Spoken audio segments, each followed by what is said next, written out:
Before we start the meeting, I know we have someone from the Small Business Bureau. Yes? Yes. Would you like to introduce yourself? Sure. Good morning. My name is Joe Von Palmer. I'm with the United States Small Business Administration here passing around messaging about our loan opportunities for anyone who suffered from the June 22nd disaster. Awesome. Thank you. Is there contact information if anybody? I left my business card in my car, of course. If I can go and grab them, you all okay with me popping out if I come back in? Not a problem. Okay, sure. Thank you. Okay, thank you. Mhm. Okay, let's go right into approval of the minutes. Does anyone have any questions, corrections, comments? All those in favor? Opposed? Passed. Okay, let's go right into EP1. There we go. Resolution authorizing budgetary modification Department of Workforce Development for continued operations. Motion to discuss. Second. Okay, I understand this is 64,000, Rachel, for you to continue the apprentice program, is it? No, this one is for the youth paid work experience. It's just moving money within the budget, so it's in the correct line to be able to get it. So this is to pay the kids for it, or is it for administrative costs? Pay the kid. Pay the kids, Yep. okay. All right, anybody have any questions for Rach regarding this? No? All those in favor? Opposed? Passed. Okay, EP2, resolution authorizing another bud mod for Department of Workforce Development, partnership with Manufacturers, excuse me, Association of Central New York for manufacturing pre-apprenticeship training program. Motion to discuss. Second. Okay, as I understand, this is with MACNY and it's for the Rosie program and the advanced manufacturing. Yep, there's Real Life Rosies and Advanced Apprenticeship Programming. They're being done at Decatur Community College and the Advanced Manufacturing Institute. The programs are exactly the same, but Real Life Rosies specifically get women into manufacturing. The Advanced Apprenticeship ideally would be individuals with disabilities, but it is open to everybody. So they're looking to expand. Did it last fall? This is, again, Do we know how many people are involved? there were 15 at the orientation last week. Their first class was yesterday, so I haven't heard yet. I'll show up the first day. Great. Rachel, great work on the program, but is it the trades as in the building trades or in manufacturing trades? This one's manufacturing. Okay, strictly manufacturing, Yes. both ends. Yep. Okay. This one, because at the Advanced Manufacturing Institute, Novellus is not had a big hand. Good. Side of Any other questions for Rachel? Hearing none, those in favor? Opposed? Passed. EP3, resolution authorizing budgetary modification Department of Workforce Development to accept the extension of contracted funding from Center State Corporation for Economic Opportunity. Motion to discuss? Second? Okay, this is just an extension of a program that is going on, and the new deadline is the end of this year? End of this year. This is the same grant we've been working on for over 3 years, Center State, to get more CDL training. There's still funding. We're still working on it, still expanding, looking at apprenticeships now with CDL. Page Trucking now has their own training school for personal work starting. So there's more work to be done. I was amazed to see that they've already given us over $500,000 towards this. Well- Or is this something else? No, the contract we have with Center State, it's two-pronged. Our Swiggle Build funding is also through the same essentially contract. Okay. But no, this one, we are up to about 85,000 on towards, and it's staff time to work on. Anybody have any other questions for Yeah, are Rachel? they keeping statistics and success of this Yeah, year to year? How many people stay with it? what we've been doing is we've had to send in data of, how many people are completing their training programs and then the point after that. Do you review those results, or does anybody? But yeah, it's my staff that's inputting data. What was the data? Oh, yeah, we've actually, about a year ago, we met the goals we did of, it's 36 trainings. We're way up to almost 3 times that. People going through training, and then the employment had to have a 60% employment rate for that. Anybody have any other further questions? Hearing none, those in favor? Opposed? Passed. EB4, this will be a public hearing, at the next ledge meeting. And it is resolution adopting County of Oswego Local Law Number 3 of 2025, entitling that, excuse me, Oswego County will become a local law declaring Oswego County as an eligible area under New York State environmental conservation law and authorizing participation in a deer hunting program thereunder. Motion to discuss? Move it. Second? Second. Okay, anybody, this is a law we do every single year. Didn't we already have the public hearing? No, the public hearing, we did a resolution to have the public hearing, and now we're having the public hearing, and after the public hearing, we will actually have the resolution. Any comments? No?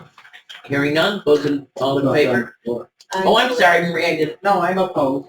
Yeah. Okay, so we have one opposed, everyone else, okay? In favor? Favor. Okay, also basically all those in favor, aye. Opposed, one, so it passes. Thank you. Let's go on to EP5. Resolution authorizing the submission of a New York State Water Infrastructure Improvement Act grant application and the New York State Development Block Grant for the Town of Albany, New York State Route 3 Sewer Extension Project. Motion to discuss? Move it. Second? Second. This is also a public hearing that we're going to be having at the next ledge meeting, and we've discussed this. This is the extension of the sewer line so that we have that sludge not going through streets. It'll be gone through an actual wastewater sewage line. Questions? Tim?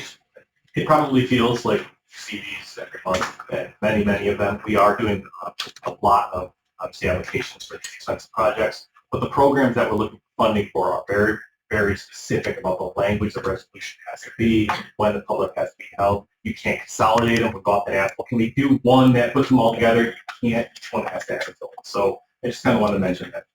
Yes, you're seeing them every month. Any other questions? Hearing none, those in favor? Opposed? Passed. EP6, resolution authorizing the execution and submission of another application for a community development block grant regarding the micro enterprise assistance. Motion to discuss? Second? Second. Okay, this is for small businesses to get money to help them anywhere from $5,000 to $30,000, and they have to take a business course to learn how to do it beforehand, and they're also responsible for 10% to put forward. So everybody's got a little skin in the game.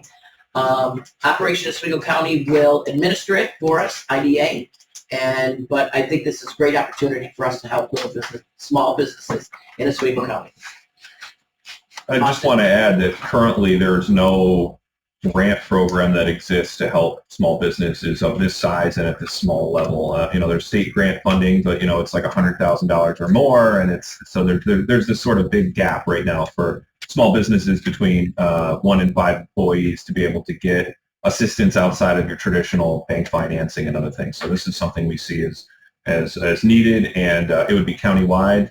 And we would try to prioritize and target it to communities that don't have the ability to apply for it separately. Like the city of Fulton has applied for this funding in the past to help specifically businesses within the city of Fulton. The city of Oswego has the same ability. So we would try to target, not saying we wouldn't do any within those, but we would try to prioritize it to some of our smaller rural communities that don't have the ability to run those programs in-house. Anybody have any questions for us? This one. And what are your plans for community papers? So once we get it, and we got to, it's a competitive program, so once we get it, we do that through our traditional channels, through social media. We would do, potentially do some paid advertising related to it through like the Business Magazine and some other things like that. We as part of this, we already had to do surveys to identify that there's need, and that we have well more than what we actually have in terms of potential funding of companies that have already said. So regardless of anything new coming in, we know that there's already entities that potentially could apply for and would be interested in applying when and if this funding is approved. So I think we would not have a problem getting the funding out the door for sure. Thank you. Yes, and this also is another public hearing that will come in front of us at the next legislature. Okay, we also have a walk-on, EP7. Does everybody have a copy of it? Okay, this is a resolution for the Department of Workforce Development, authorization of official signatory for Northern Borders Regional Commission grant application. Motion to discuss. Move it. Second. And since I just got this, Rachel. I apologize for the late, grant writer emailed me yesterday afternoon and said that, we did a resolution for an official signatory on the grant application, and the grant application is due next Friday. So that's why I got this out so quickly. But it's just authorizing that whatever is coming through that I can say, yes, let's go. So we're applying for this grant with Northern Borders, to continue funding, the Oswego Build Pathways to Apprenticeship program that we are, about halfway through the first cohort right now. We've been having, additional unions besides the, 4 or 5 that we had, initially signed on to instruct. Our participants are going to some of the other training sites to see what they do. Last week, the group just finished building a new shed out at the Camp Hollis for, I think they're going to use it for their archery equipment and do some other like arts and crafts things in there. But it was a lot easier for them to build it because of where they put it. Got a trailer, where it is. So we've got a really good cohort going. We have funding for a second cohort that we're going to start about late January, early February. So this grant application is for funding to do cohorts 3, 4, and 5 over then the next year at approximately $330,000. We are also submitting an application to New York State Office of Strategic Workforce Development state project. So we get one or Motion to discuss. Second. Anybody have any questions for Rachel? Rachel, now this encompasses the building trades, that's correct? Okay. yes. So the building trades are screaming for people. Yep. Right now, all the way across. What is required, and I'm really disappointed, side note, at OCO about literacy volunteers ending in this area. They're going to have to take a test, but it will cost nothing to enter the trade. What is encompassed is a 10,000-hour apprenticeship training that would Yes. be ongoing. It would be nights. You would work at 50% the rate on actual job sites. Yep. But you are going to have to pass a competitive test. There's going to be math. There's going to be a lot. We use the MC3 curriculum in this training program, which was designed by the building trades. It's out of NAP2.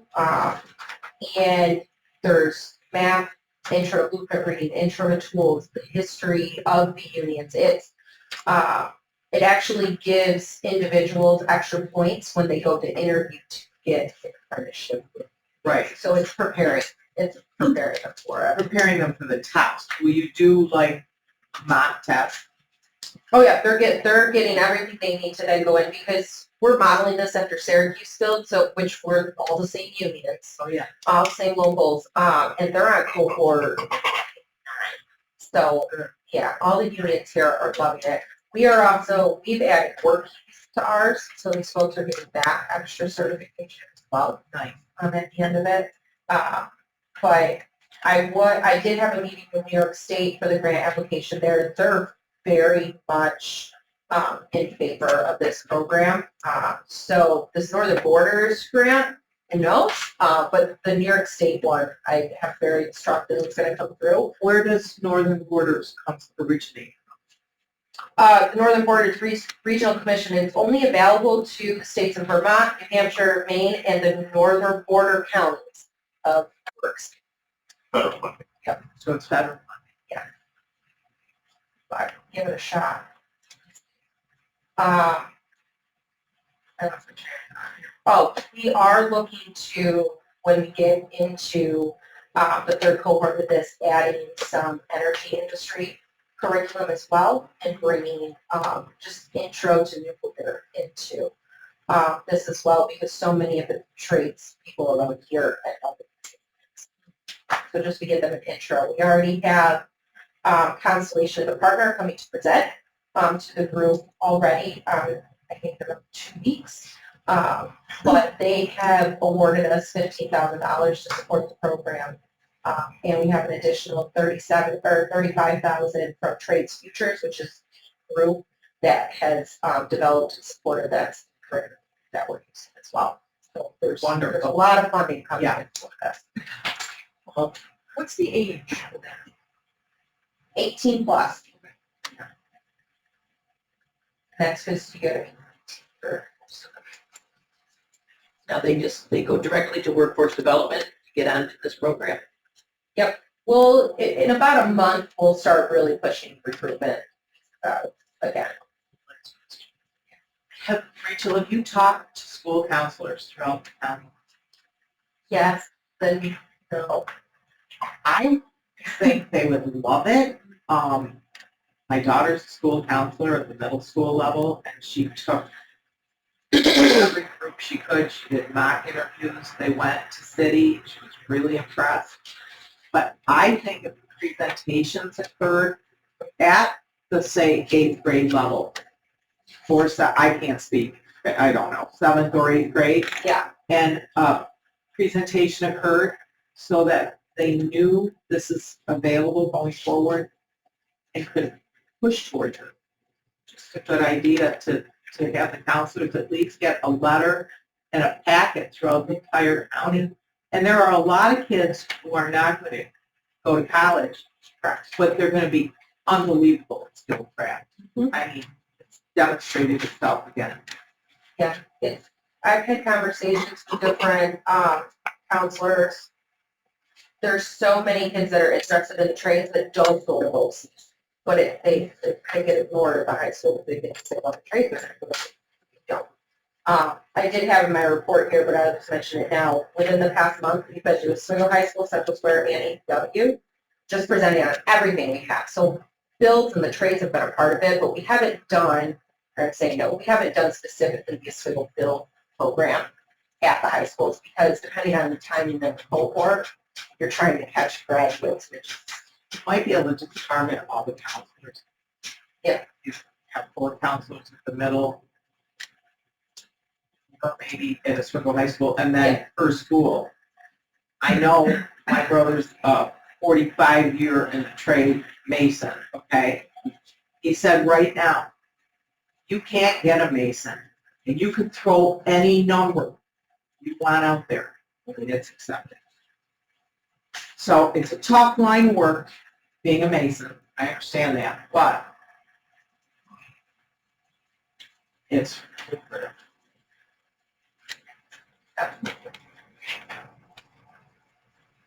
I agree with you 100%. Yeah, 100%.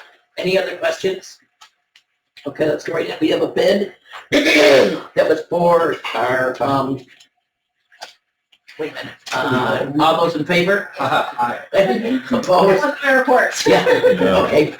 I wanted to ask really quick, so on the EP6 item, I think you guys you did a motion to discuss, but I don't know if you needed to do a motion to accept. I don't know if you ever took, maybe you didn't need to, but I just wanted to. Oh, thank you.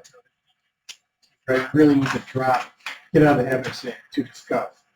When you do that, you're only motioning to discuss it, Yeah. not to approve it. Not to approve Just it. make a motion to approve, and then that opens up discussion.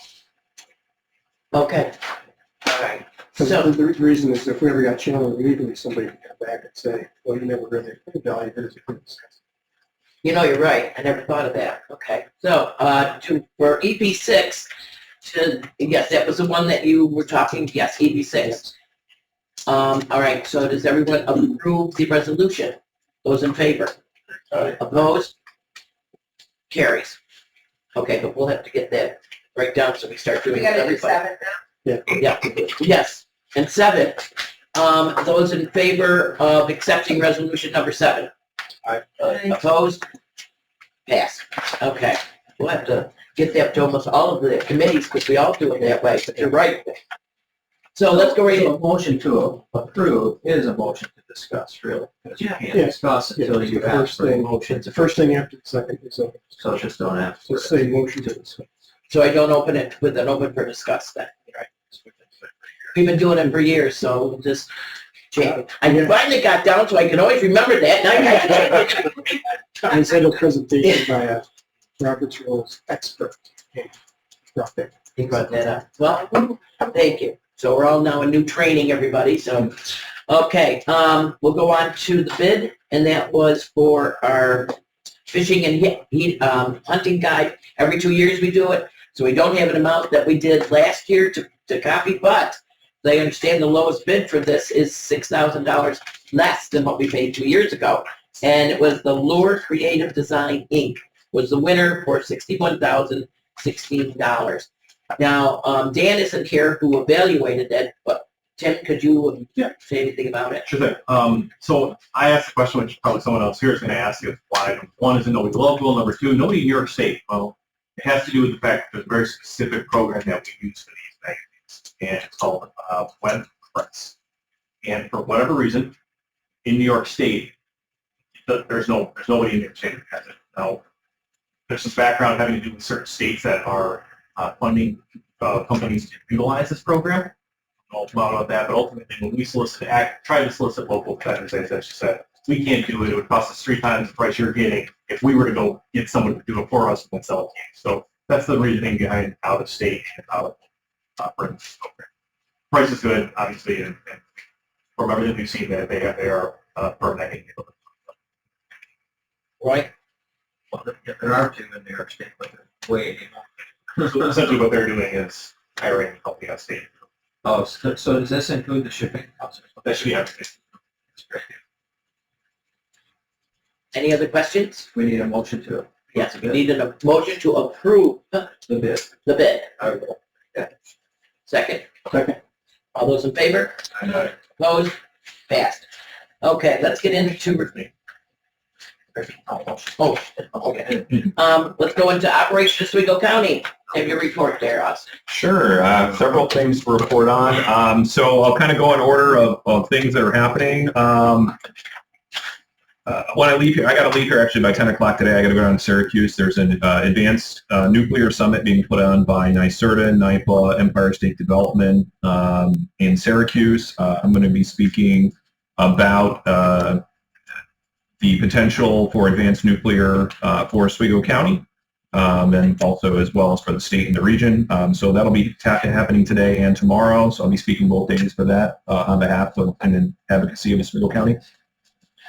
Next week, we have a team from Oswego County that's going to be going to Semicon West in Phoenix, Arizona. That's from October 7th to 9th. So we'll be networking and communicating with companies in the semiconductor supply chain ecosystem, and just also getting a better understanding of that semiconductor ecosystem overall and the players involved. That should be a good trip for the county.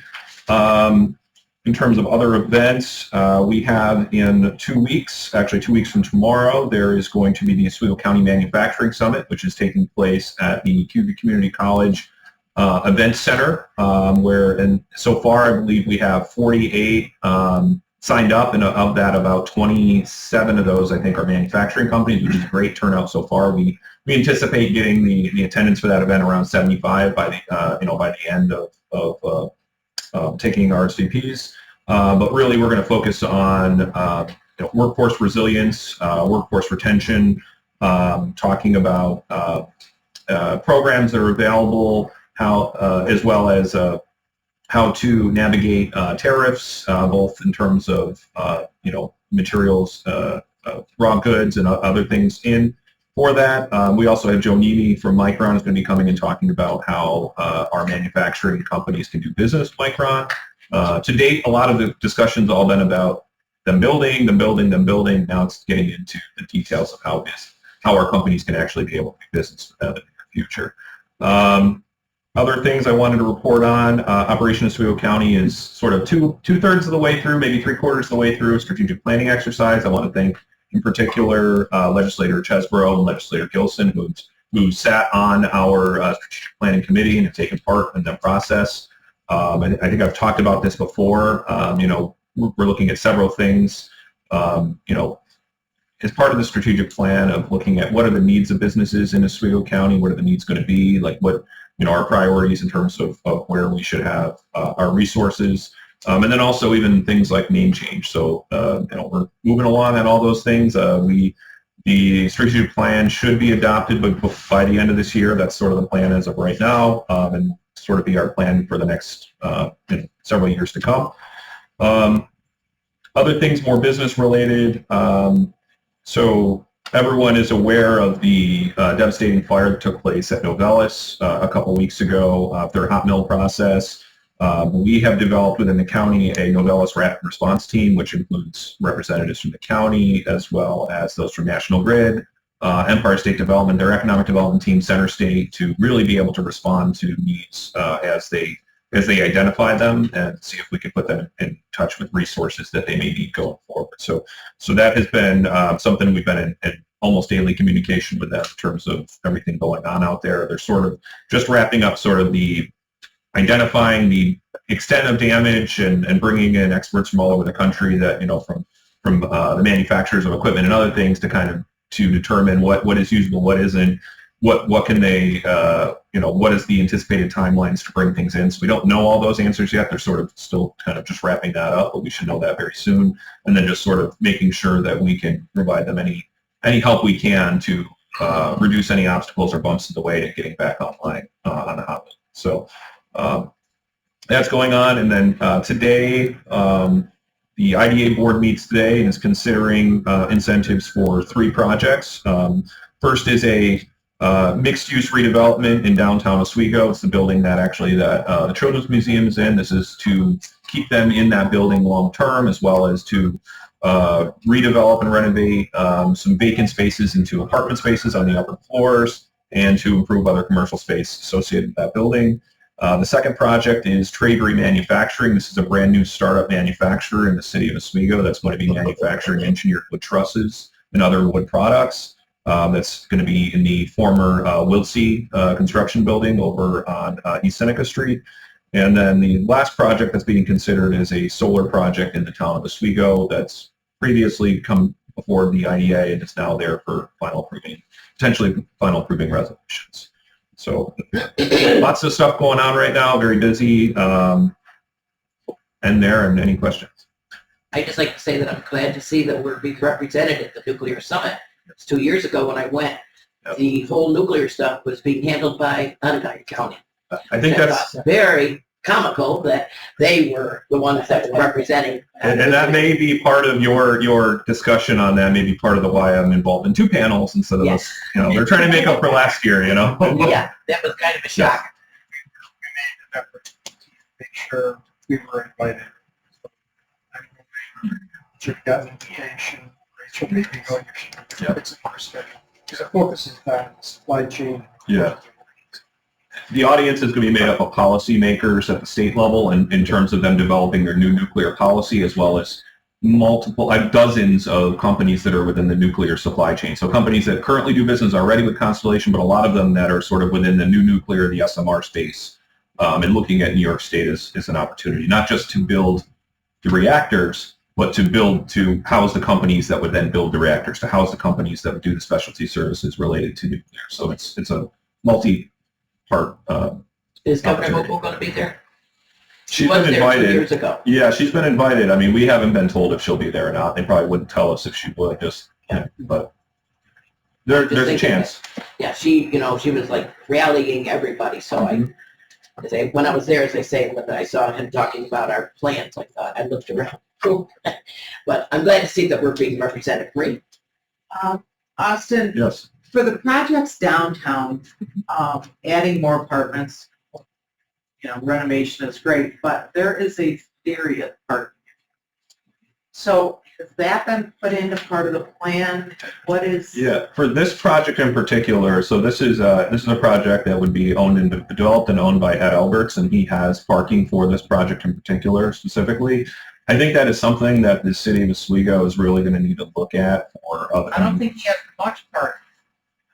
He doesn't have. I mean, this isn't going to have a ton of new apartments. I think it's eight new apartments associated with it. But- Basically, what was residential parking to park and walk along the river is now kind of hijacked Yeah. by all the He apartments. has a plan in place for space across the street on the other side of the west side of that street for, I believe it's a Tony Kelstead's property. Yeah. So I think that he has a plan in place for this, but I overall, I agree. I think that parking is something that as you create more density and add more, you can't build more land. So that's something Almost to need a point out. parking garage. I've said that for years. I think that that's been brought up for, I mean, I can remember that conversation 10, 15 years ago, and ultimately it was, where does it go? I mean, I think that there is a need for something like that. I think that we're sort of building to this critical mass that would, be able to support that. I mean, it kind of hurts the downtown businesses because many times you try to park anywhere near, but you really can't. I just opt out, but I think if we had a parking garage for all of these tenant situations, It would be good for them also to have that covered parking for the wintertime as well. there's 3 buildings on West First across from Albert's right now that look kind of empty. I mean, those are in a nice area. Yeah, I think you're identifying where some of that parking is going to be. It's in street level parking right now. It's not to demolish something to build something at this point, but I think that there's going to be, at a certain point, if you want to add additional units, you're going to have to look at some sort of a parking structure, and paid parking. And I mean, I guess that's where the challenge becomes, is that right now there's no paid parking really downtown. So you're going to go jumping from paid parking to paid structured parking. I mean, I think on West First Street, for the benefit of the businesses, I'd probably put a meter on it because you've got tons of people hijacking spots and you'll lose revenue eventually. It's interesting to watch the people go out there with their cars every couple hours to sort of Right. play the game of, Syracuse is all meter. yeah. No, I think Car, you can do 20, whatever. you're preaching to the choir here. I think that you're onto something with that. It's sort of convincing the powers that be at the city of Oswego that's And lastly, the trust company, when it was portrayed in the paper like it was an abandoned building, like Pete Wiltsey said to me, we were working hard right up to the day we closed. So that wasn't that was a huge loss, Wiltsey Construction. well, and they're one that, you talk about the nuclear industry, that they worked within that. So it's one of those sort of very specialty companies we have that work, that provided services too. Tank, water boiler, I mean, it's hard to find that again. It was sad that, couldn't find a buyer. The family didn't want to continue. He didn't even try to find a buyer. I think he tried within the family. I don't think it. I'm very good friends with him. He closed it in a very disillusioned way. No. Sad, yeah. Well, not sad. I think he's in real good shape, but he was disillusioned with a lot. So that ends that. Anybody have any other questions for Austin? Greg? But it really is kind of a statement again. It's not really a question to Austin because Austin's, he is there. But again, it's, I brought it up at the ledge meeting about cities, towns, and villages having a vote on toilet repair. And I know, say, well, we got voices. We don't have votes. So what we have, public hearing. Public hearings are at what time? 10 o'clock in the morning you usually have them? Yeah. Somewhere in there. Usually sometime within business hours.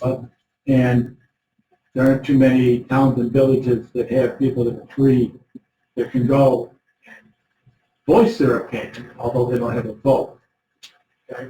And these votes that they don't have are impacting all their taxpayers because a pilot agreement, the difference between what it's assessed at and what they actually pay, taxpayers have to make up the difference in what the assessed value of that town and village goes up.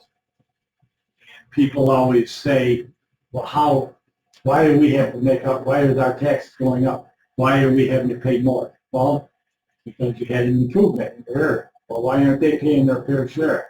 Well, the pilot agreement said this is what they're going to pay. Did we vote on it? No, you didn't. But you had a voice. When was the voice? 10 o'clock in the morning. You had a vote. No, you didn't. So I'm sorry, I know this isn't the committee that sets up whether or not, because that would have to go through government support to change that. But, it's just not fair to the taxpayers in the towns and villages, because the reason I got into county legislature is because of the deal that was done with K&N Foods. They came into town, and I said, why are we giving them a 14-year pilot? And at that common council meeting, they said it was shoved down our throats by the county. We didn't have any say in it. I said, well, I guess it's time for me to run the county legislature. And I still don't have, I got a voice, but I don't have a vote for the city of Fulton and for the taxpayers that I represent. And people in here, Mel, you got a vote. So people in your area are represented by a vote, okay? People in my area are represented by a vote, just a voice. And when you're in the minority, a lot of times you might as well talk to a wall because your voice is going that far. And it's not fair to people because we represent both Democrats, Republicans, Conservatives, and Independents in our cities, towns, and villages. So your voice helps, but your vote is the one that makes the difference. And something has to be done to change that, where it's set up so that the towns and villages, cities have a vote, not just a voice. Because the voice gets drowned by the majority. Okay, that's what I think should happen. Go ahead. I would just say I'm not aware of a single IDA throughout the entire state where the votes are taken by the communities and not by the board members on the board.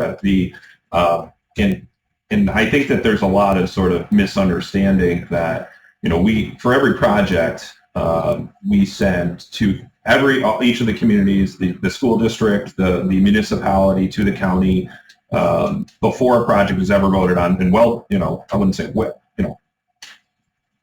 a minimum of 10 days before that happens is sent to tell them this is what is being proposed. This is exactly what it'll be. You have the opportunity to either write in, provide us, your statement, comments for or against, or you have the ability to attend the public hearing. It's not just the public hearing. That's more for the public. The actual taxing authorities that are impacted get more opportunity than that. And I will say that the majority of the time we get nothing. There are times where there's questions and we answer those, but the majority of the time there's nothing. I think it's a miss. You're correct in that they don't have a vote, Legislator Castiglia, but I would say that their voice, and if they do use it, is usually very influential in terms of what action is taken by the board. But when we go through the process and we say that this was provided to the taxing authorities, there was no response, that's seen as sort of tacit approval. If we don't have anything, there's nothing for them to make decisions separately or differently. So, and I think I've told you before, there's been examples for projects, and I'll use the town of Richland in particular. The town of Richland said, hey, we think that pilot is too long, or we think this, and we propose that this should be this length versus this length, and they've done that. But without that sort of input, it's seen as sort of it's a tacit approval of what has been proposed. So I can strive to do a better job of making sure they're aware. But, I think that we do what's required, and what's required isn't necessarily always what you should do.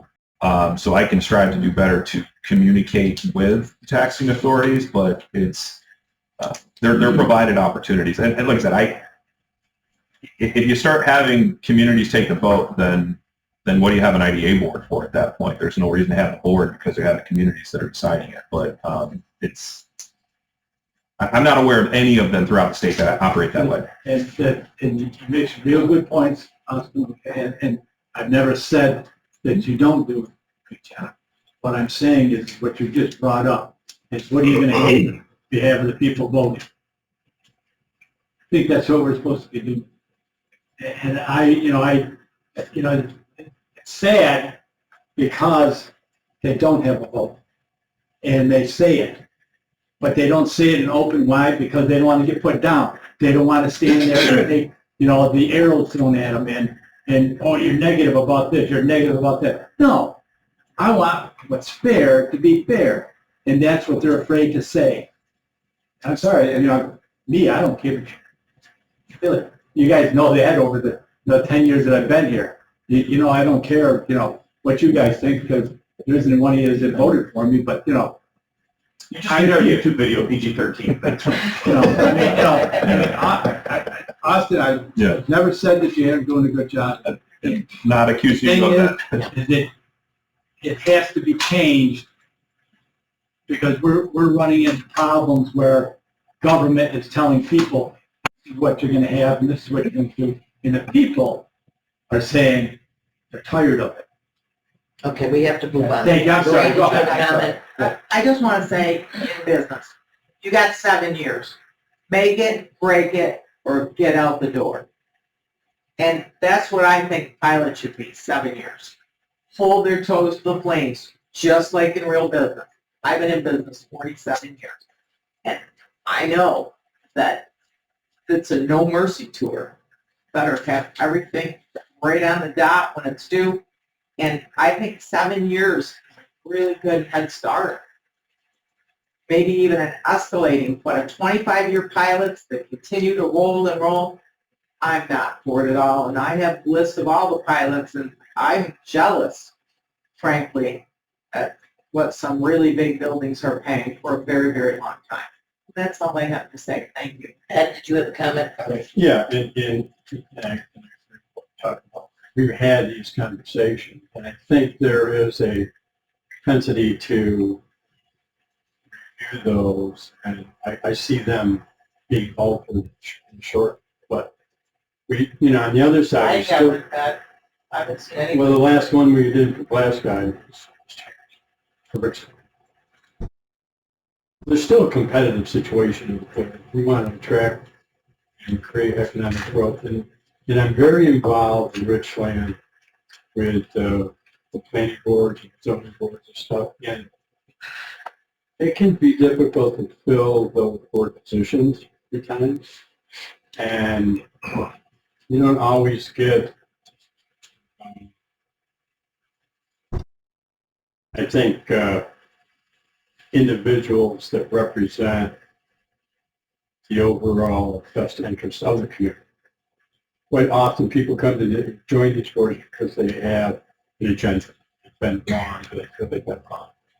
And they come in with an attitude, and I see more and more barriers created by these boards than I do help for the individuals that are coming and trying to start projects. And Richland's got a real problem right now. We've got a couple people on there that I can assure you not be appointed come January because they are blocking bills rather than trying to guide it. So to tie this back to the local boards voting, I think that would be disastrous.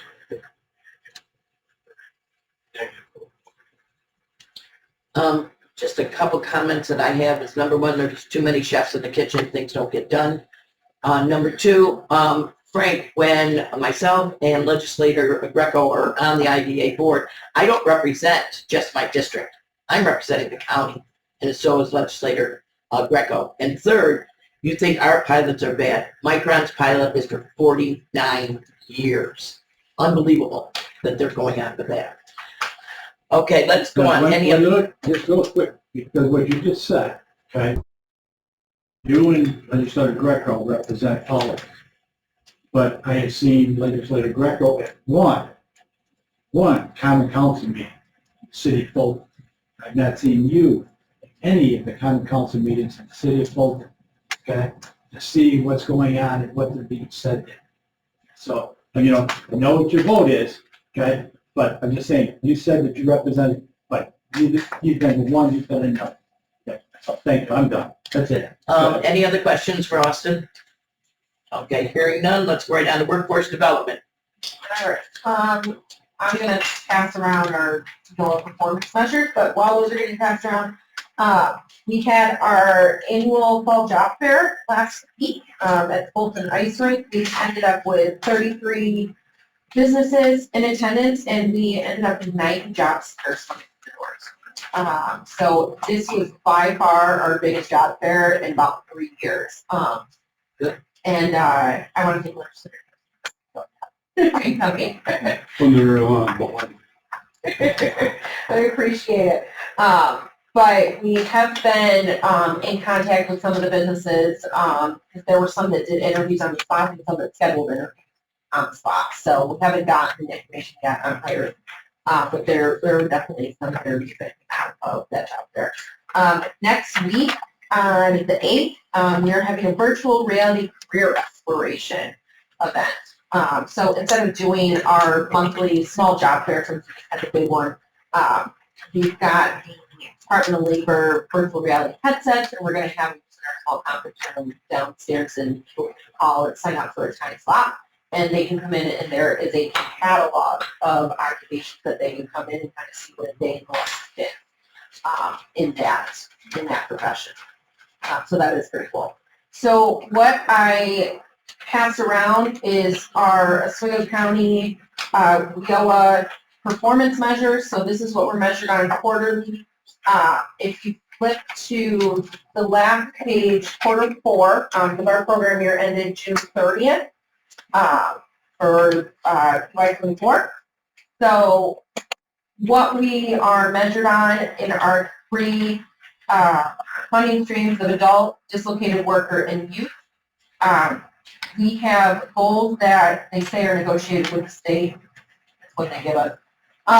For employment rates 2 quarters after they exit our services, employment rate the 4th quarter after they exit our services, median earnings from that employment, credential attainment, that is when we provide scholarships to folks, and then measurable skill gains, which is progress report for those that are getting scholarships, but also those that are in the on-the-job training program.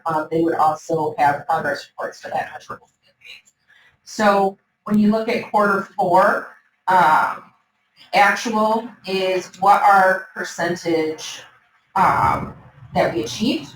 You've got the raw data of how many people were counted in that figure. The goal is what percentage of the goal that we met. So the goals are all the way on the left side with what the state was doing. We have to hit 80% of the goal. So the only one that we did not meet was the youth credential attainment. We had 17 out of 40 that got their credential, and we fell short 1%. 1%, which we sent in a bunch of data when we got the 3rd quarter. So this is the 2nd year in a row we did not make this. So we've been doing a lot internally and discussing with our program monitors what to do. So it's skewed, the data for this one. So if they're an out-of-school youth and they're in this measure, it's because we're providing a scholarship for them. And you're not going to get 100% of them to complete, but obviously we work the hardest we can to do that. So if they are an in-school youth, to count positive for credential attainment, they have to not only earn their high school diploma, which we have a very good track record of doing, but then they need to, within 6 months, enter a VOCA training program or have employment. That's where it doesn't always work. And if they don't meet both of those measures, then they count negative for that. So what we decided last program year after not meeting the measure was that we were not going to serve in-school youth with WIO funding. So that is where the county funding investment comes into play. So we have not turned away any in-school youth. We have not stopped doing any of that programming. We're just not funding them with this funding. So they're not coming in this measure. Manipulating this. It's okay. We're not the only ones. There's a lot of local areas around the state that don't serve in-school youth at all because they only have WIO funding and they want to meet these measures. So like I said, this is the second year we haven't met this measure.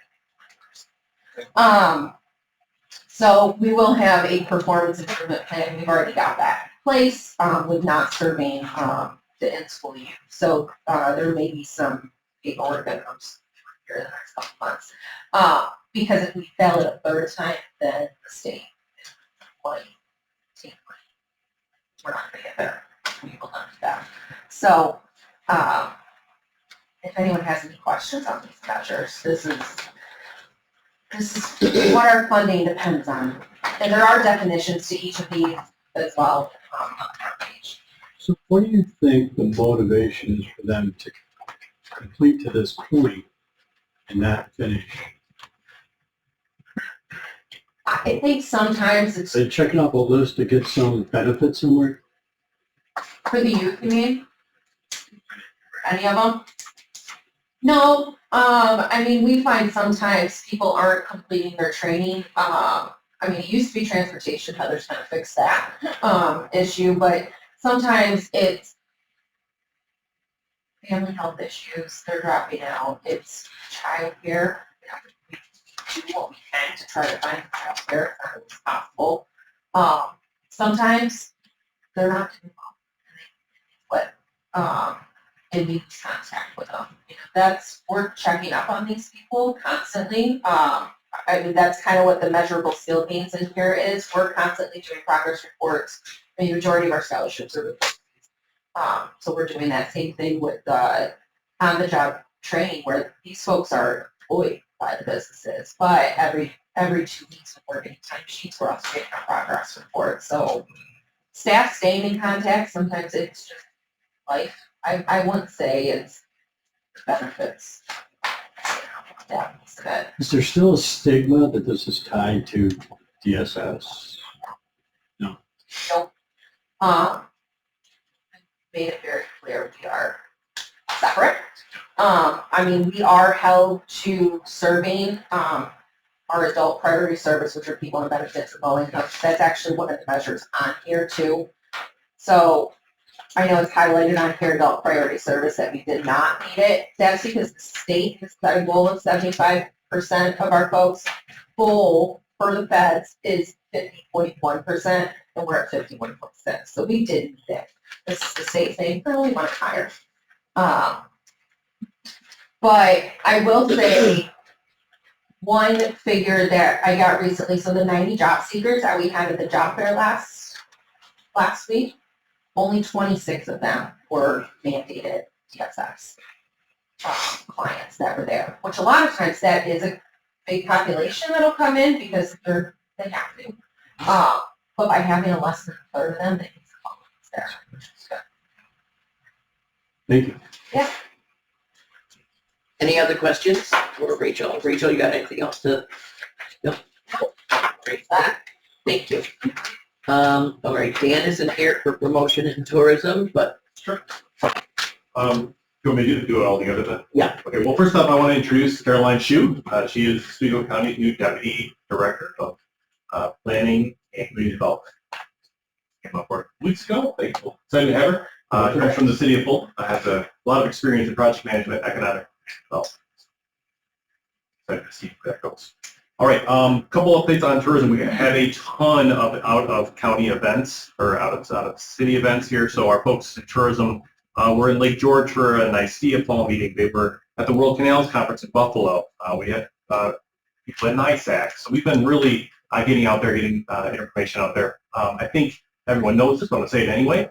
The 200th anniversary of the canals is upcoming. It's a really exciting time, and obviously Oswego has channel running right through here. And we've been really trying to make sure that we are a part of the planning for that, but also some of the promotion. So keep an eye out for that. Photos on either leg. I said, let's do it.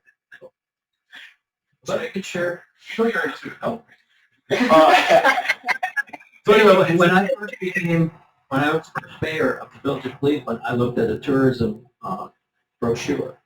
And on the cover of that brochure, they had Bernards Bay, which is a hamlet, and they did not have Cleveland. I had to come up here and say, look, you gotta put us on the map. So I just keep making sure over there. yeah, your backstory, we have Frank's backstory tonight. So also, it's the 250. We have 250th anniversary coming up of this country, and we're excited to be part of that as well. So a lot of cool things going on there.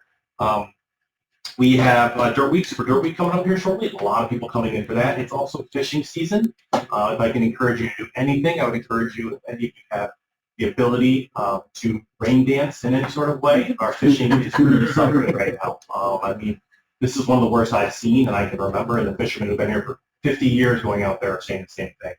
And it makes it very difficult. The salmon are not coming up the river. They're not coming up there. And there's certain areas that have been closed because of black water to protect the fish. So it's been, and I believe, I think I'm correct here, when there's an issue in the spawning population, we see that I believe it's 3 years down the road. That's a 3-year cycle. Fish that are coming out spawn this year were born 3 years ago.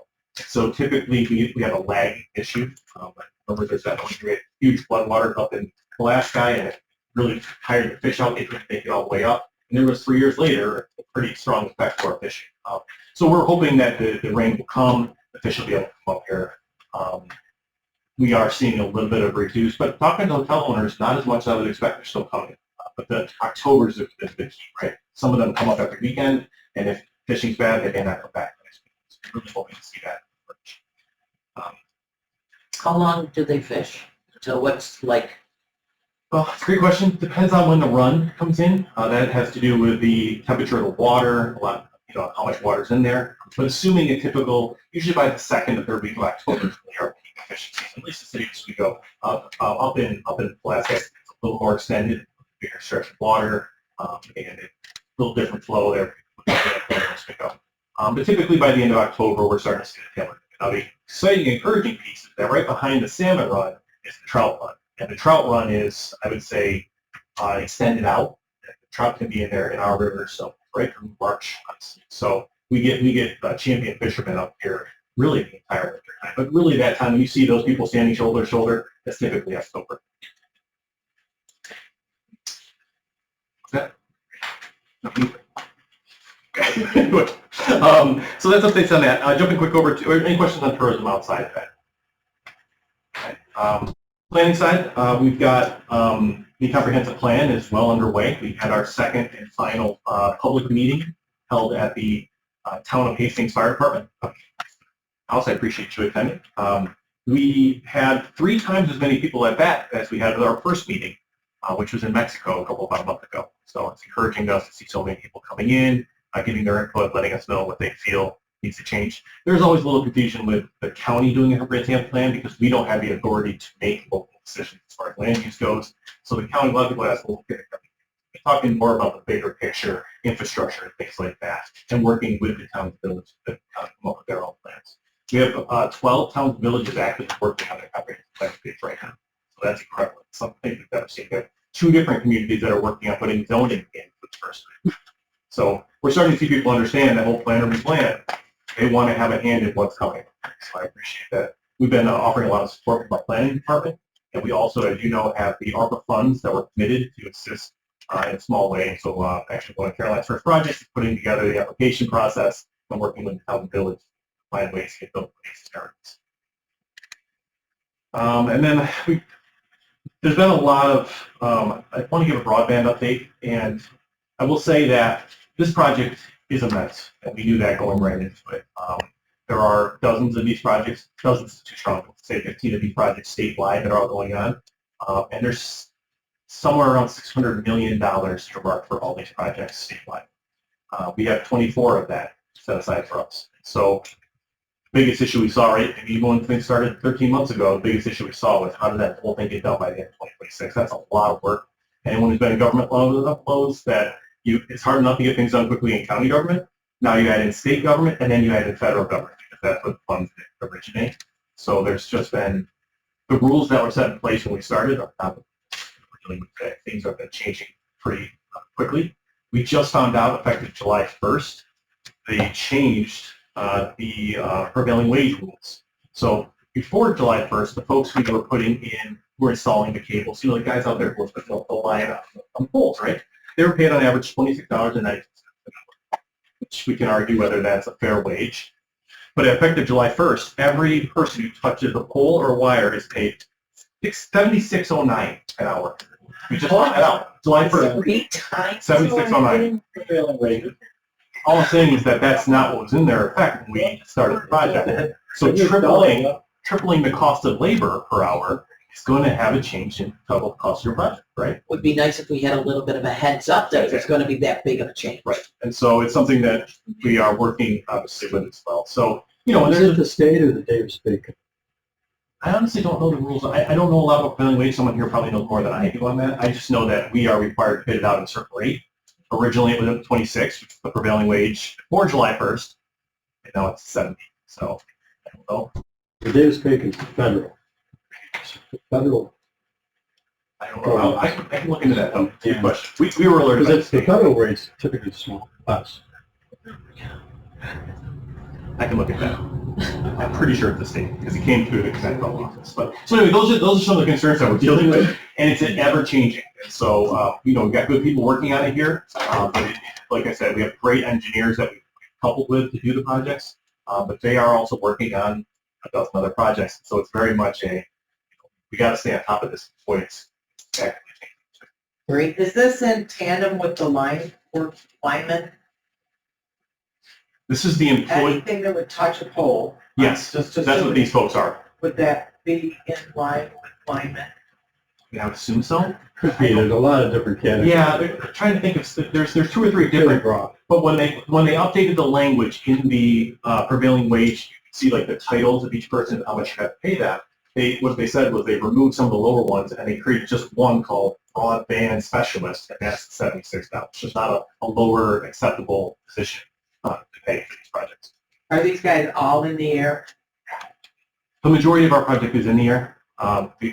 There will be some that goes underground, but almost all of it. So, I don't know, linemen are paid a lot, but there's high injury rate and there's a lot of issues that go with it. and I think honestly, They have a hard time filling the hole. I think if the rate was known when we were budgeting everything 14 months ago, it'd be one thing. Having it be this late in the game, so we're adjusting. But it's fun to keep it. But again, that's just an example of some of the things we've been seeing where the projects are changing like this, and you've got to move with it. So Still would you anticipating getting be adjusting the route, making the project smaller, let's say in budget? Typically, that's how you would handle things. Unfortunately, for this project, we provided the New York State Connect All office a list of every address that we were going to serve as part of our application. So we said, you give us this much money, we're going to serve these 1,400 addresses. They are holding us to those 1,400 addresses. They took that list and they gave it to the federal government and said, hey, if you fund us $600 million, here are the addresses you're going to get. So they have banks from each of our communities on the addresses. So now what we're finding is that they're saying, well, wait a minute, on your application, you said you're going to serve 14 Brown Drive. You can't serve it. We told the feds you were doing it. And so it's now, okay, well, how do we get there? Well, there should be, if they've changed the rules midstream, there should be some exceptions. I'll You take have that. to push it hard. We do, and we have a weekly meeting with them. Every Wednesday at 4 o'clock, we have about an hour-long meeting. We connect all with our engineers, with Empire, the firm that we hired here at and the state is on that. They have multiple members on that as well. So, and again, they want to see these projects completed. I think that more than anything, it's never changing it. It's bigger than, honestly, they ever expected. I think we have to stay on top of this. Oh, yeah. Oh, yeah. Believe me. It's Those are some intense phone constantly a calls. Tim, do you discussion. have a contract? Did you have a signed contract for the rate previous? No, nothing like that. Yeah, it says prevailing wage. And we are still finalizing the contract. The contract has not been finalized. The state is a little bit dragging their feet. I want to be careful because there's stuff that we need to do as well that we've been changing. But there's not a consistent contract that they've signed with every other county. Each one seems to be specific to the county. So we're working through it. we do anticipate getting our first reimbursement in the coming months, probably the next month or two, which is important because we're spending millions of dollars. And Rich isn't here right now to talk about it, but we have bonded for that amount of money. But the goal is it's a $28 million project. We do want to take out a bond for $28 million. We've got a bond for 7. The thought would be we're going to spend 7, reimburse 7, spend 7, reimburse 7, and then they're not paying as much interest charges. I hate to be a naysayer, but I have to put this out there. The total cost of the project, if you look at the return on investment for 1,400 households and you decrease that number, then, I mean, at what point do you say this project isn't worth moving forward for that many being served? Well, it's a fair question, and it's something that I think when we made the application, I think this was known, we knew, but again, there's $0 at this point of county money Right, in this, but if so, that changes, well, that's a fair point. That'd be up to the elected leaders to make that decision, but we'll try and bring you all the information, and it is more than that number, because this project is serving about 14,000 addresses. The 1,200, 1,300 number is how many were unserved or underserved. But and as a reminder, it's also very beneficial to everyone else in our community, because on average, when this companies go by and get an alternative spectrum, the price is 50% less. So it will benefit our whole community. And we already heard that these. So for example, our project only goes on 200 poles in the city this week, up to 1,700 people. The company that's going to be doing the project has already agreed to build up the entire city and start working out there. So everyone, even though it's not our project, because we help get them there, it's cheaper and more affordable for them to then serve the rest of the community.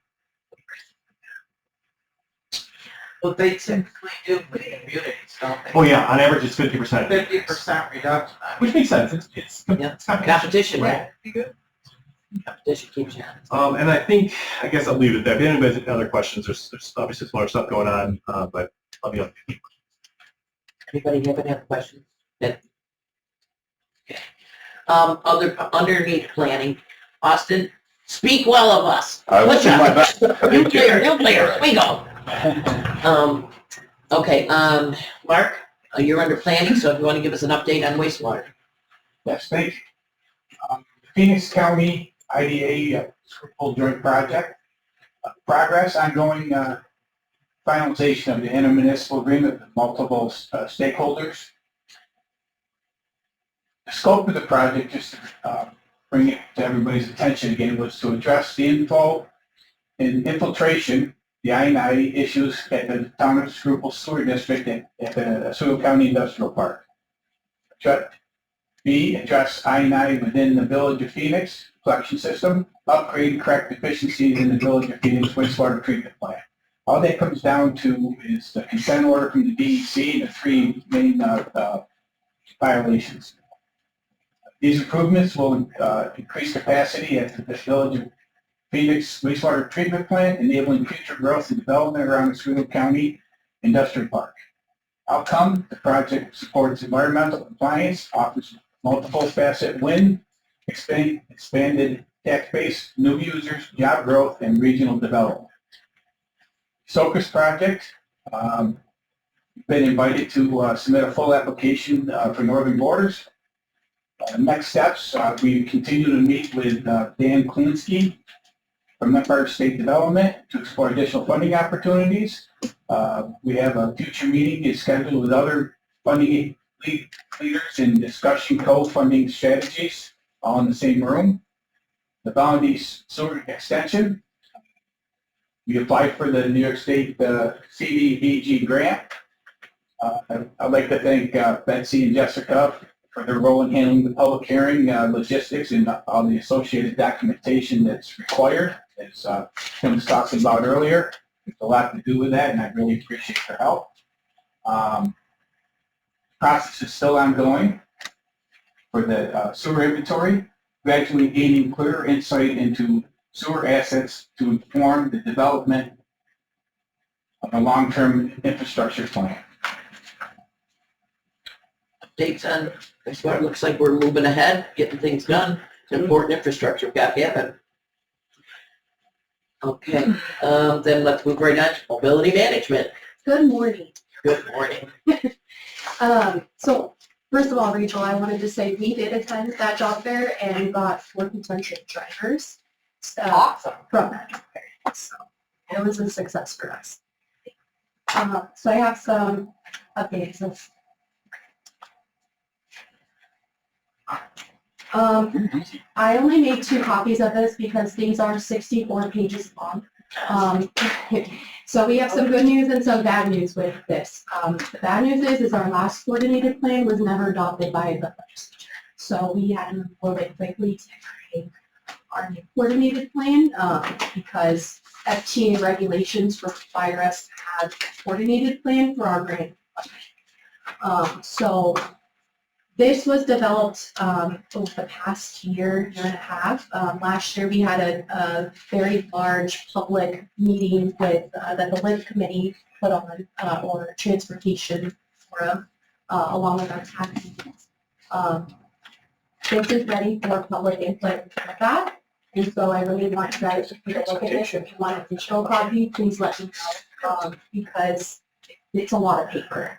But we'll leave these here. If anyone wants like a physical copy, these are done. Electronic version available? Yes, I'll send out electronic versions to Mel. Yeah, or I'll send it right to the whole committee here at least so that we can. Yeah, but I do have 2 physical copies if you want to take one with you.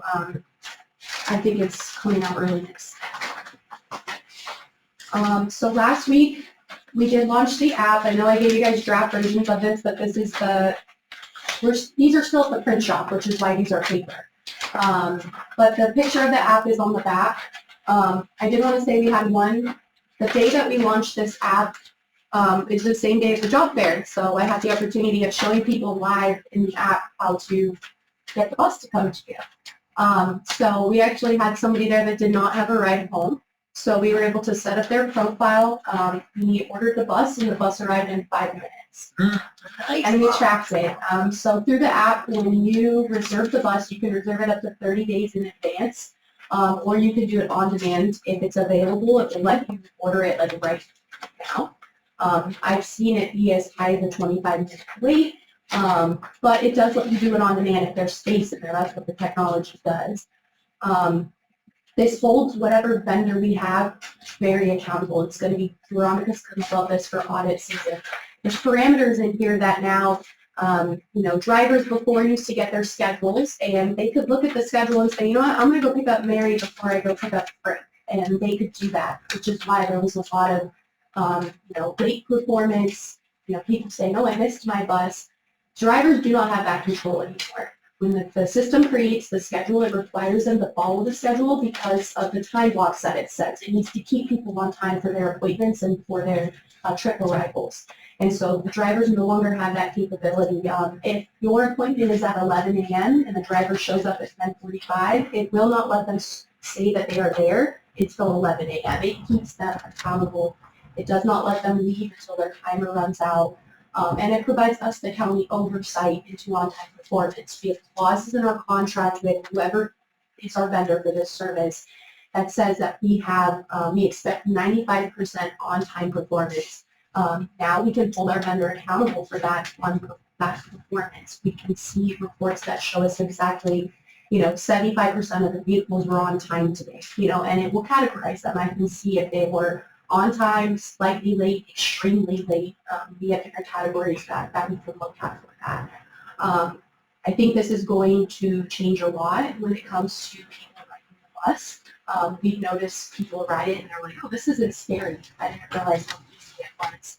They have the ability to share their trip details with friends, family, caseworkers if they want to. So they can email it to them right from the app. They can text message it to them. So everyone can see the live view of that bus.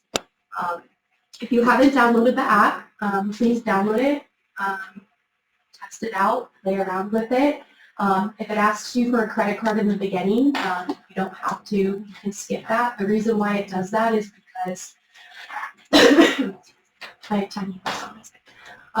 there is a private pay option where people can go out of the county for a charge. So that's under the vendor's side of the business. But if the client does want to go out of the county, they can schedule it at the airport or Syracuse for a cost as well. But this is coordinating a lot for us. We've had very positive feedback on it so far. And we've been able to move more people Has anyone downloaded it? No. All of I have you a need to question. download it. We will, I'm gonna download it. If somebody, say, is working, living downtown, and they wanna get out toward the college or whatever, is that something that can be done? Like if it's like for employment, Yeah. yeah, they can absolutely use this for employment, and we advertise that they can use this for employment. It really does keep our vendor accountable. We pay our vendor per mile that they drive. And before, we didn't really have a whole lot of oversight to how many vehicles they were sending in a similar direction. We knew that they were stuffing the buses, we knew that the buses were traveling in a similar direction, but now this software and the algorithms make sure it's the most efficient way possible. So there's no duplication of sending two buses. It does not allow them to do that. So yeah, if somebody's downtown and they need to get home, they can absolutely log on. But if somebody wanted to do it for work, Yeah. every day you can do it. They can absolutely, they have to schedule, they can pre-schedule it up to 30 days in advance, which I recommend. If you try to do the same day, just depends on what the availability is at that moment. There's peak hours of service, typically right in the morning time until about 10. And then towards the end of the day between like 2 and 4 p.m. Those are the two busiest times of the day. So if somebody wants to go home during those times, they're kind of at the mercy of what's available. If they reschedule it, they'll be fine because it's pre-scheduled. Great. Did you get a regular count of how many people download the internet? Yes, we do, and we can see how long their profiles have been active for. We can see if they cancel their profiles. If there's any issues with the app, we have a county email that people can email. So we can see like feedback from the app, issues, and we can like talk with developers again. It comes directly to our office. I know when I first started with transportation, it was so obvious there was silos. Everybody had a different bus. You had the charity and the Catholic Charities, and you had DSS, and we had ours, and nobody was communicating. And as you said, there were so many different people going the same boat. But now you've got it all organized. It's fantastic. Shared ride, shared bus. It's most efficient. The access. So medical transport has to go through, like if somebody is on Medicaid, they have to go through the normal system of the state. OCO is a Medicaid transportation provider, so if they are assigned a Medicaid trip, it's going to come from Non-Medicaid. non-Medicaid, yeah, they can Medicare clients, they can use it, yeah, if they don't have Medicaid and they have other, they can absolutely use it. Just Medicaid has to go through the normal channel. So if somebody selects medical, it's going to have a filter through a different flow with the other trip types. Okay. I just wanted to alert you that I heard from another constituent that there was a no-show on their medical appointment. Through which Through provider? Okay, so when there's issues with MS, so we don't participate, like, we can help with Medicaid transport issues, but we're not, the county is not a Medicaid transportation provider. But we've created flyers. There's a liaison specifically assigned for our county, Carrie. She's been working for MAS for 15 years. MAS has trackers as of 2 years ago, require GPS in all of their vehicles. So if that happens, we contact Carrie. Carrie opens an investigation. She needs to know timestamps of the trip, details so that she can open that investigation. And that's why you'll see that some of the providers in our county are no longer Medicaid providers. There's 2 taxi providers that are providing Medicaid transportation that have now been kicked out of the system because of that. Okay, well, So there is they're an issue, so we really need to address it. Yeah, so Well, the issue started because of the state, and we told the state in 2017, we sent them letters, I think we may even pass a resolution to say, don't do this. Because that we can coordinate, we're able to coordinate these rides, and it's more efficient. This is a game changer. I mean, I think we should be now contacting the state and say, look, we're ready to be the pilot program to get rid of mass in Oswego County, because this is it's a broken system. This isn't working, and that is. It may work great in Brooklyn where there's lots of carriers and it's a density of population, but somebody needs to go to Syracuse to go to their doctor, and it's Medicaid, and you already got somebody going to connect to the central bus and it's all ready to go. I mean, I think we're gonna be able to prove that we should eliminate that whole program. It should have never been implemented in the first place. Because it costs tremendously more money too. They acknowledged that we were doing a fantastic job. That's the worst part of it. The state acknowledged, this is great, but no, we're Too gonna bad. change it. Too bad. And if it makes you feel any comfort, so when an MAS trip right now is assigned. This person's non-Medicaid again. Oh, if they're not on Medicaid, they can use this. Access did, and they didn't come up. I've had this problem quite a bit. So it's not, that's not gonna happen anymore because I can physically go into the system now, and go to that client's profile, you share information, and I have timestamps where I can see it. If this wasn't last week, I didn't have the software last week. Okay. But from last week on, I can go into that profile and it will timestamp it. It says, it will show me the bus arrived at 10:52 a.m., the bus departed at 10:55 a.m. Okay, so you started your question with medical transport. That's a yes. So there's a difference between Medicaid transport and medical transport. Medical transport, somebody just needs transportation to it, and they should get the app. Through the access. And program, then- that was they've been Right, they can say, I know, I have to go to the VA in Syracuse next week, Mhm. can you get me to the bus that's connected there? Just Now, with OCO involved, things.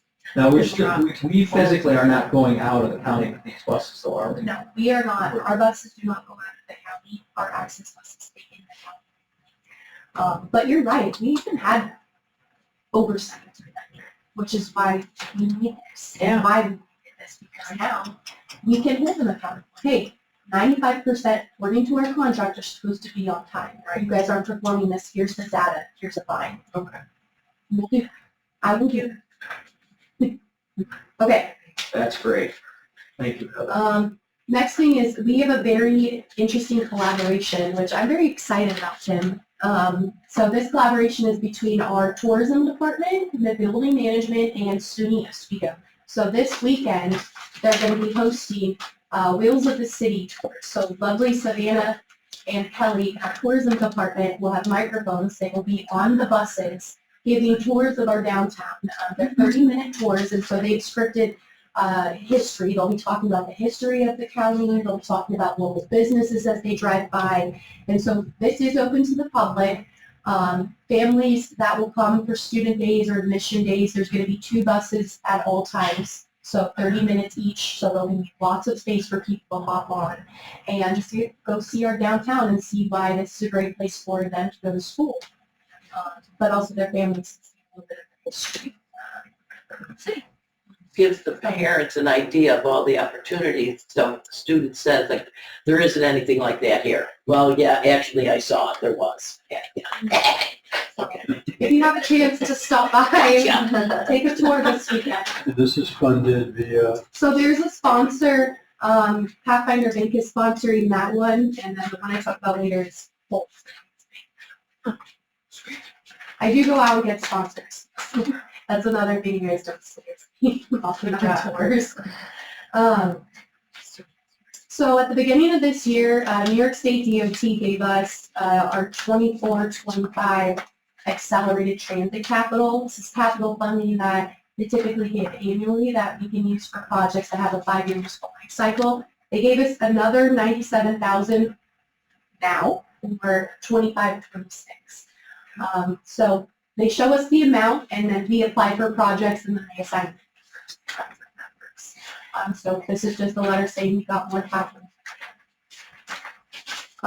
This is for you, Frank. So Fall Festival is happening this weekend in Fulton. You're out of town. That's terrible. Go get your plans. Gotta come back. So Fulton approached us, and they had 2 requests. They said, we need help with moving people around the festival, and we also need help getting people to the festival. So 2 different types of transportation solutions for that. So the first one is, which we have sponsored by Fulton Savings Bank down here, is there'll be a shuttle that's running up and down the parking lots. So they have one at the high school, and then at the Commons. They're changing some of their parking. That front parking is no longer going to be available. It's going to be only for accessible parking only. So all the other cars have to go park behind the building or at the high school. And so the shuttle will run back and forth so people don't have to walk, and that we can hopefully help with some of the traffic on that street. Since access is now 7 days of the week, we did make a flyer to promote public transit as well. Hey, rider access bus to the festival. I can tell you that a lot of people start using this for church on Sundays, which I didn't expect. But it's great. It's a pleasant surprise. Yeah, to well, get 7 people. days, now Sunday's available. Yes. So this is available if people in Central Square or Alaska want to come down to Fall Festival, they now have the opportunity, just like everyone else, to get there on the access service. They can also reserve it through their app. I thought that helped. Now, wasn't there just certain days of the week that it would go into certain areas? Yes, when the service started, when access began in Pulaski, access was only available from 10 a.m. to 2 p.m. twice a month. Yeah. So that's the origin of it. And we used to zone it out, so it grew from there where we said, okay, well, we'll go maybe twice a week instead of twice a month, and then 5 days a week, and now, 3 years, 4 years later, 7. That was one of the biggest complaints that I used to get, was that I can only go a couple days a week or once a month that I could do this. So, It's relieved our system tremendously. There's a lot more space during the week to do employment trips and medical trips. Because people have the opportunity now to schedule on weekends, it's not getting so condensed in the middle of the week, and we can do more of those like reoccurring type of rides. excellent.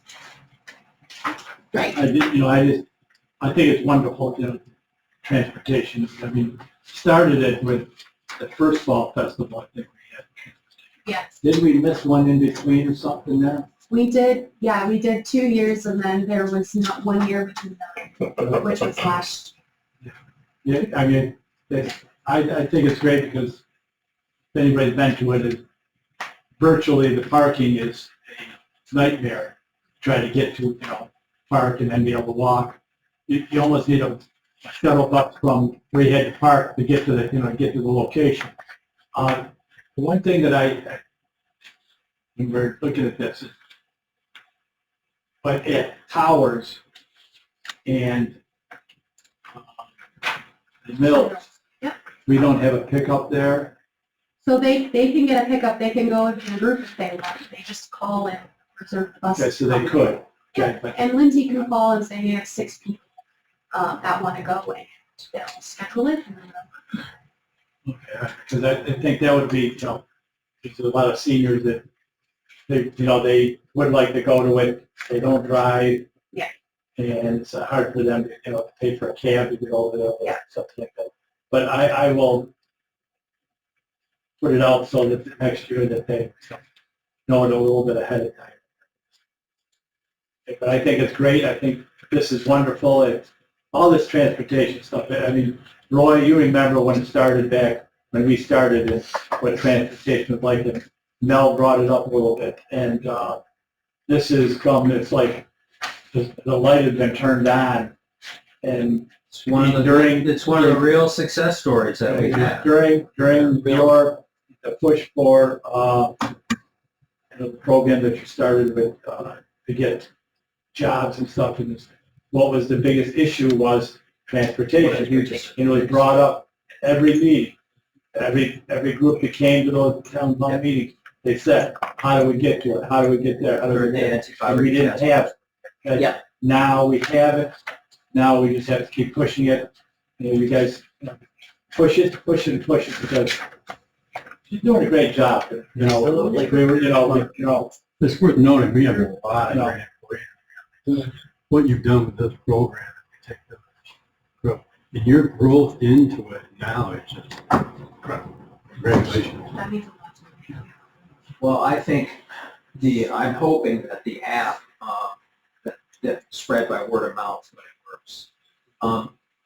Just as an example, could somebody, if there was like a small group of people that wanted to go to an event that wasn't on your radar at all, and they called and they would that be easier to just call or to use the access to try to every individual person would have to use it individually. Yeah, You couldn't book a bigger trip. so yes and no. So they'll always be able to call no matter what. That's not going away.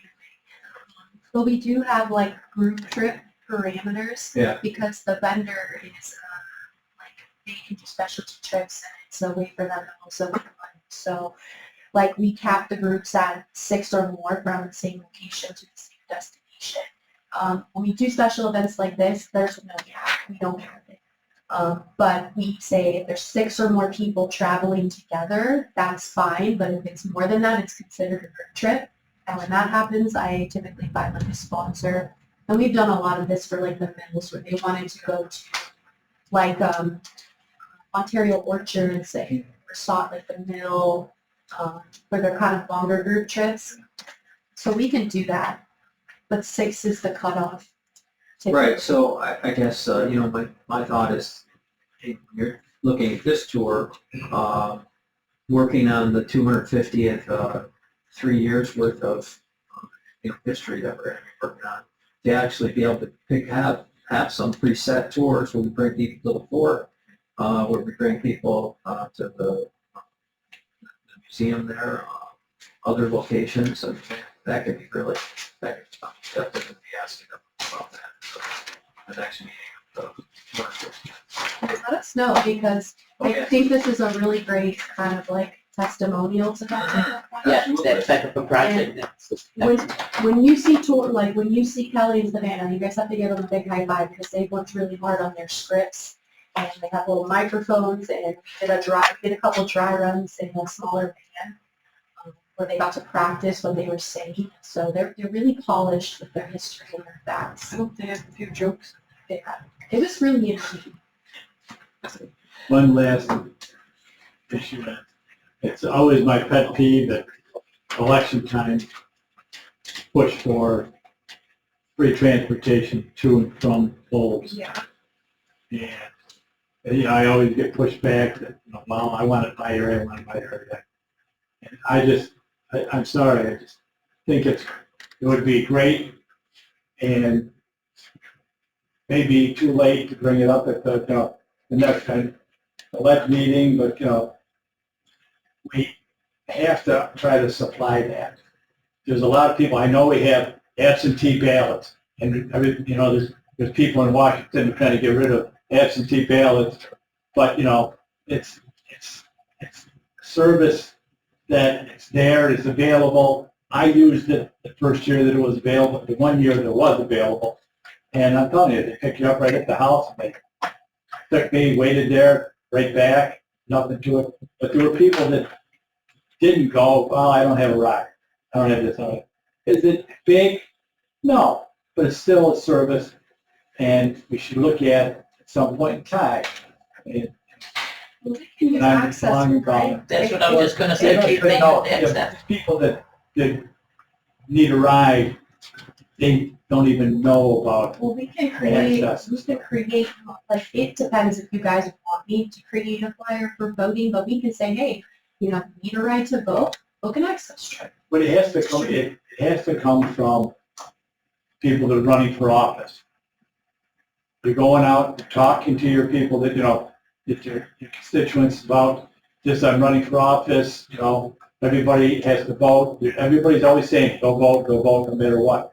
But, this is something that would be handed out at the same time when you are campaigning. This is how you can get there, use this, and call.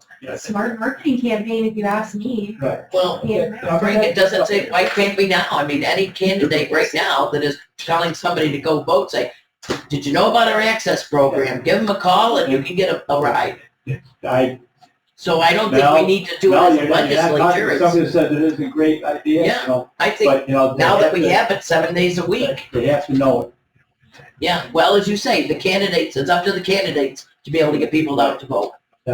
And now they have. And everybody's running, so, Yeah. In every town and village, they're running, so Yeah. get it out there. Get it out there when We'll you. promote it, we'll say, hey, you can use it for voting. That'd be good. It'd make my heart happy. So. We didn't get a first and a second. For the minutes. Make a motion. Okay. building inspector. You have a forum now, you don't? You still have. We still have a quorum. Yes. Yes, okay, so, motion to accept, I thought we did that. Move it. Okay, Everybody approved it, but they didn't, there was a first and a second. okay, We got it now, right? right. Okay, well, that'll change now that when we do it, we're not gonna do the motion to discuss, it's just the If motion. you look at the actual rules, it's just a motion, the minutes, you don't have to approve them, because if you disapprove them, then there has to be a vote. But if you look at regular rules, they say minutes. Okay? Yeah. Any corrections?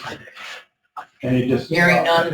Then Those are that's it. Okay, that's what Robert's rules says. All right, well, we're Yeah, good. not that I'm an expert at it, but I'm sure Roy would let me know if it's wrong. Yeah, Roy, that's up with that. I'll write an opinion about you. Exceptional job, ladies. Before we end the meeting, there is one thing I do want to say, is that between our transportation and our workforce, I think this is the huge thing that when the new regulations come, that people between 16 and 64 need to have a job, volunteer, or go to school, you guys will be able to be the forefront to be able to say to Oswego County residents, you need to make a requirement, we're here for you.